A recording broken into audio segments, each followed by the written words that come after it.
Hi, continuing our series of talks about what you need to know about yourself before you go to a designer. I want to talk to you about your bedroom. I need to know what happens in your bedroom. No, not in detail. What I need to know about your bedroom, and we're going to talk about the main bedroom first, is how do you treat your bedroom space? Is it a retreat to hide away from the family? Is it somewhere where you just go to spend 8 hours out cold and then you leave again? Do you want that space to be nurturing? Do you have multiple people in that space? i.e., are you a single? Are you a couple? Do you have kids that come and barge in all the time? Do you want your kids not to barge in all the time? You know, the bedroom space is it's one of our real self-nurture spaces. And so we need to know how you operate in that space. You need to know how you operate in that space and what to tell your designer.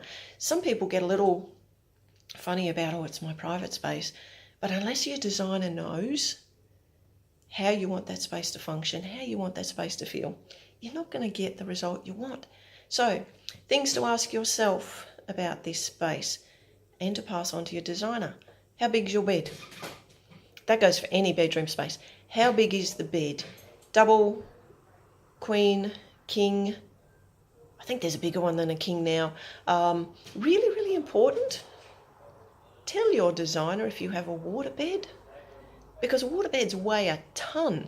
And if you're up on a second floor, you need special flooring to cope with the weight of a waterbed. Tell your designer whether or not you want a walk-in robe or you want a wall robe, because, excuse me, this is going to change the amount of space dedicated. Now, a lot of people love the idea of a walk-in robe. Do you love the idea of a walk-in robe? Let me tell you what the benefits of a walk-in robe are to you in terms of what my clients have told me. And this may trigger something for you. Do you put your clothes away folded? Do you throw them into the drawer or the niche? Do you hang your clothes up? Do you just sort of whack them over whatever coat hanger's closest and they just get shoved in? Do you require separate sock, undie, bra, tie drawers? Are you happy just to throw all of that stuff in and then just dig through it every morning? Do you have a big shoe collection? Shoes take up a lot of room. So do you have a big shoe collection? Do you have a big jacket collection? If you live in a cold climate, how many jackets have you got? Because those things are only coming out at certain times of the year, but they take up quite a bit of storage space.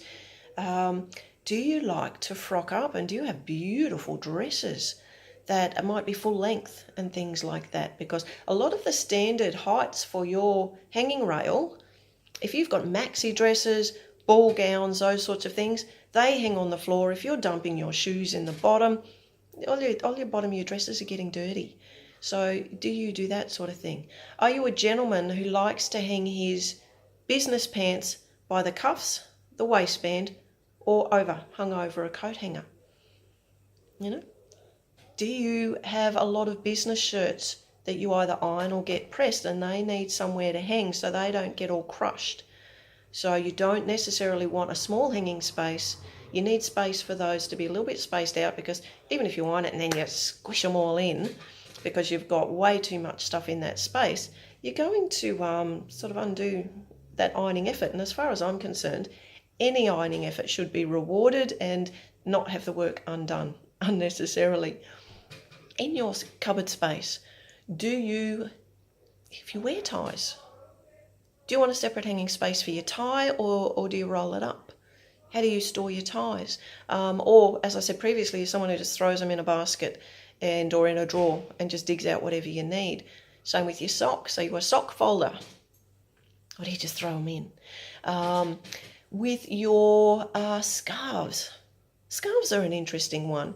A lot of people like to hang their scarves. I've got my scarves hung simply because I had the room. But a lot of people will also just stick them in a drawer and dig through them, or in a basket. There's never really scarf hanging space considered that often in a wardrobe. But this is stuff you need to know, and it's all linked to your bedroom. Do you want, and this all comes back to walk-in robe or the standard robe on the wall sort of situation. A lot of people, if they tend to be messy with their wardrobes, no judgment here, just understand that if you're messy with your wardrobe, a lot of people in the past have opted for a walk-in wardrobe so they can close the door and walk away and you can't see it. Whereas with a normal wardrobe, if you've got sliding doors or opening and closing doors on your wardrobe, if you happen to be a messy person with your robe, and those doors may not close properly, is that going to bug you if the door doesn't close?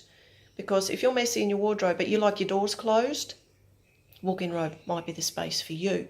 If you're quite neat with your wardrobe, you can go either way. It could be an absolute joy to have a walk-in robe and everything's nice and neat. Or if you're nice and neat in your wardrobe and you don't want to give that floor space away, because a walk-in robe is extra floor space, then you might opt for a normal, built-in wardrobe as opposed to a walk-in, and your doors will close. If you're someone who can just really honestly go, you know what, I just throw my stuff in there and I don't care if the door's closed, knock yourself out. Walk-in or built-in, it's not going to matter because you acknowledge the way you live. And what you really need is the approximate amount of space to hold approximately all your stuff because, let's be honest, part of it's probably going to be on the floor anyway. So, are you the sort of person in your bedroom where that's where all your laundry gets dumped? It gets dumped on the end of the bed because you've convinced yourself you're going to fold it before you go to bed, and you don't. It just gets pushed onto the floor or onto a lounge in the corner. Your designer needs to know that. Do you want a lounge in the corner? Do you want a big lounge at the end of your bed? Do you want to treat this space as a retreat? Do you want bedside tables? If so, how much storage do you want in your bedside tables? Here's where people can get a little bit embarrassed when I just say to people, how much storage do you need beside your bed? And they go, what do you mean? And I go, well, what do you put in there? Don't tell me the answer. You think about the answer and then just tell me how much storage you need. Because people put stuff beside the bed. They've got books, they've got teeth, they've got toys, they've got eye masks. All sorts of things go beside the bed. Lip gloss, glasses. I take off my glasses to sleep. Most people probably do. I need somewhere to put those. I'm a reader in bed. I want somewhere for my book. I like a glass of water there sometimes. Lighting. You read in bed, you're going to need good lighting, and ideally lighting that's not going to offend the person sleeping next to you if they're someone who goes to sleep when they go to bed, or you go to sleep at different times. What's your lighting like? That storage around the bed one is an important one. Probably not something people think about that often because we're just used to adapting to what we've got. But if you're getting something built, think about what is stored next to your bed. What do you not want to get out of bed once you're in there to do? Do you want to not have to get out of bed to turn the light off after you've read? I hate getting out of bed once I'm sleepy. You need switches near your bed. Do you want a glass of water next to your bed? What do you want next to your bed that's easy to access so you don't have to get out of bed? Have a think about it. Have a think about how much space it takes up.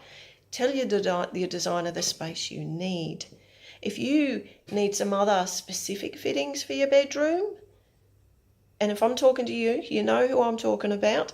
Do you need something specific for the bedroom? Do you need something to weight bear from the ceiling?